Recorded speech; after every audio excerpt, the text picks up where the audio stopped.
বৃষরাশির মানুষেরা আছেন, সম্পূর্ণ জুলাই মাসে স্বাস্থ্য আপনাদের ভালো থাকবে। পারিবারিক দিক থেকেও সাপোর্ট আপনি অবশ্যই পাবেন। সেকেন্ড হাউস আপনাদের ভালো থাকছে, মানে ইনকামের জায়গাটা আপনাদের ভালোই থাকবে।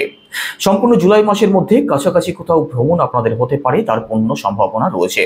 একই সাথে সম্পূর্ণ জুলাই মাসের মধ্যে আপনি যদি পরিশ্রম করেন, সেই পরিশ্রমের ফল আপনাদের প্রাপ্তি হবে।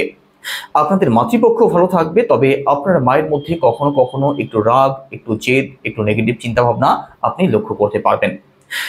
প্রপার্টি সংক্রান্ত কোনো সিদ্ধান্ত যদি নেওয়ার থাকে, সেক্ষেত্রে হঠকারিতা করবেন না। এছাড়া এডুকেশনের কথা যদি বলা হয়, পড়াশোনা মোটের উপরে আপনাদের ভালোই চলবে। পড়াশোনা নিয়ে বিশেষ কোনো দুশ্চিন্তার কারণ থাকছে না। ডিপ নলেজ আপনাদের মধ্যে অবশ্যই থাকবে। রিলেশনে যারা আছেন, রিলেশনের জায়গাটাও আপনাদের ভালো থাকবে। সন্তান পক্ষ আপনাদের খুব ভালো থাকবে। দাম্পত্য জীবনের কথা যদি বলা হয়, দাম্পত্য জীবনও ওভারঅল আপনাদের মোটের উপরে ভালোই থাকবে। ভাগ্যের সাপোর্ট আপনি পাবেন। কর্মজীবনের দিক থেকে কিছু পরিবর্তন হতে পারে, অথবা পরিবর্তনশীল মানসিকতা কিন্তু আপনাদের মধ্যে থাকবে।